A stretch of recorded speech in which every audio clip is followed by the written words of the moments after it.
Angel Reese says WNBA players could go on strike over salary and benefit. Angel Reese is demanding one. $8 million in a league that's losing $50 million a year. Patrick Bet-David just broke down the brutal math behind her strike threats. While she voices frustration over her $74,000 salary, the WNBA is surviving on NBA subsidies. But here's what's really telling. Caitlin Clark's games are averaging 15,300 fans, while Reese's are pulling just 10,000, a massive 53% gap. So, who's actually driving the future of women's basketball?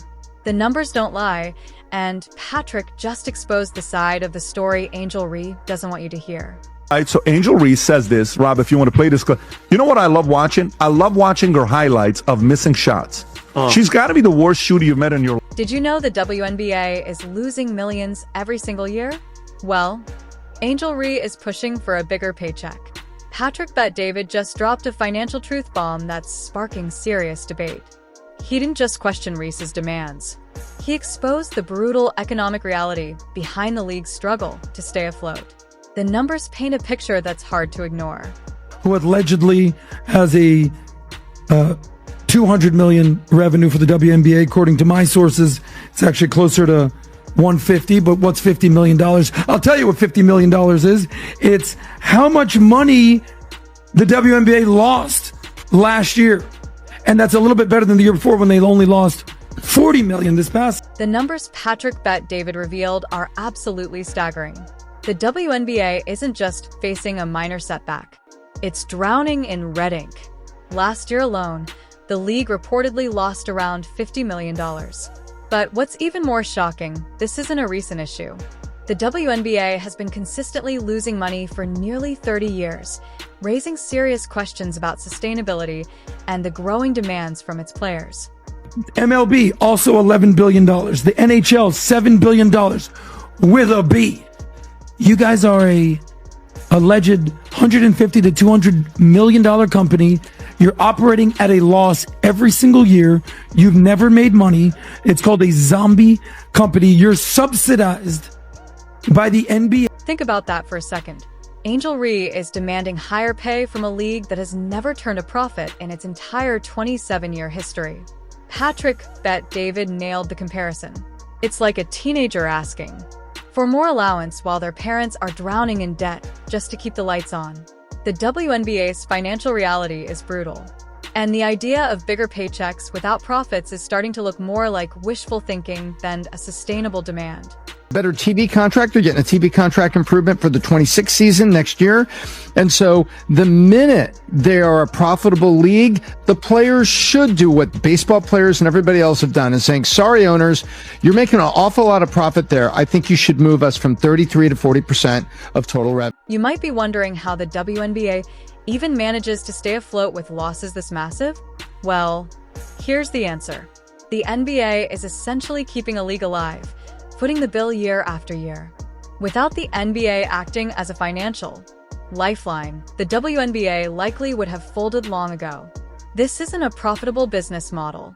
It's a subsidized organization that survives entirely on outside support, not ticket sales or TV deals. WNBA has lost money every single year since 1997. According to the reports, the WNBA has operated an annual loss of $10 to $12 million. NBA has owned half of the WNBA financial support. NBA players pay for their salaries, by the way. This is exactly why WNBA players receive just 1% of league revenue compared to NBA players who get around 50%.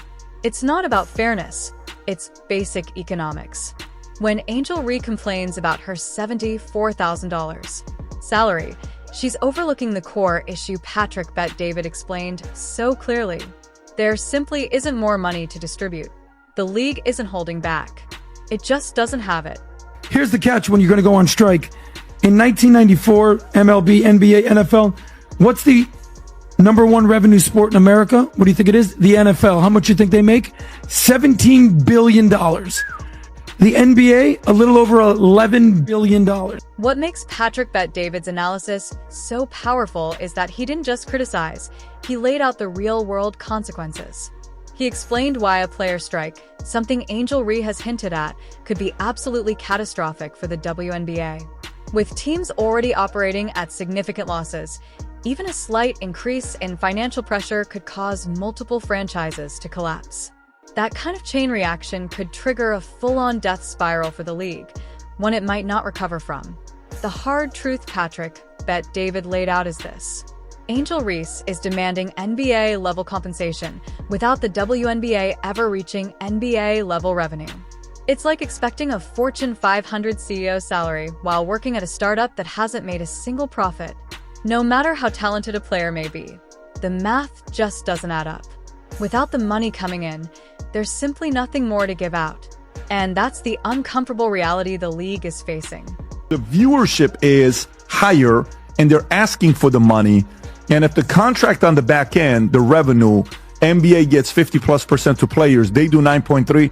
There's an argument for it to be played. But you're right. If Caitlin Clark gets injured, it's... If you think the WNBA's financial struggles are the whole story, wait until you see the numbers that reveal exactly who's truly moving the needle in this league. We're not talking about feelings, fame, or social media hype. We're talking cold, hard data. The kind that shows a clear shift when Caitlin Clark steps onto the court versus when she doesn't. Numbers don't care about narratives. And what they reveal isn't just eye-opening. It's undeniable. In 2024, the WNBA hit its highest attendance in 2 decades with a total of 3 million fans. The year-over-year increase from 2023 to 2024, a massive 48%. That kind of growth doesn't happen by accident. The catalyst, Caitlin Clark. Let's look at the facts. When Clark plays, average attendance skyrockets to 15,300 fans. Games featuring Angel Reese, about 10,000. That's a 53% difference. In business terms, that's not just a gap, that's a chasm. If you're running a league that's losing millions, who are you going to build your marketing around? The player who fills 5,000 more seats every game, or the one demanding higher pay without delivering comparable returns? And it goes deeper.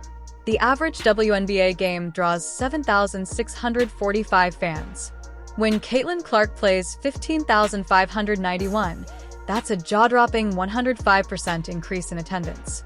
Imagine any other business doubling its customer base overnight.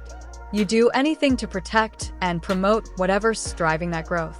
That's what Clark is doing right now, providing the WNBA a rare shot at financial traction. Television metrics tell the same story. ESPN saw a 170% spike in viewership for games featuring Clark. Those aren't just good numbers. They're the kind of numbers that make advertisers open their wallets. They allow the league to charge more for commercials, increase visibility, and attract corporate partnerships. Merch sales up 61% year over year. The Clark effect isn't a myth. It's a revenue engine. Meanwhile, games featuring Angel Reese without Clark pull in the same stale viewership the WNBA has seen for years. No major bump, no national buzz, just more of the same. This isn't a shot at Reese's skill. It's a reflection of what fans are responding to. And fans are responding to Clark. Serena Williams, a legend by any measure, has even praised Clark's impact, calling her a GOAT and saying she freaking loves this. That's not empty praise. It's recognition from the top of the sports world that something is shifting. So, while Angel Reese demands more money, Caitlin Clark is actually creating the conditions where higher salaries might one day become possible. That's the disconnect. Reese sees herself as the headline, but Clark is the foundation of a movement. The ticket sales, packed arenas, merch spikes, and TV deals are all being driven by her presence. She's not just a player. She's the league's best shot at long-term survival. Let's talk contracts. Caitlin Clark just signed a $28 million Nike deal, not from the WNBA, but from a brand that recognizes her value. Meanwhile, Angel Reese's $1.8 million nil valuation from college has no direct correlation to what she's worth professionally. Nil deals are about image and followers. The WNBA is about putting people in seats and eyes on screens. And the numbers show Clark delivers. Reese doesn't. Patrick Bet David laid all this out with brutal clarity. His point wasn't just that the WNBA is losing money. It's that it has never turned a profit ever in 27 years. It survives on NBA subsidies. So, When Reese threatens a strike or demands NBA-level pay, she's missing the bigger picture. The WNBA isn't hoarding profits. It's barely surviving. The NBA bails it out annually. Without that support, the league wouldn't exist.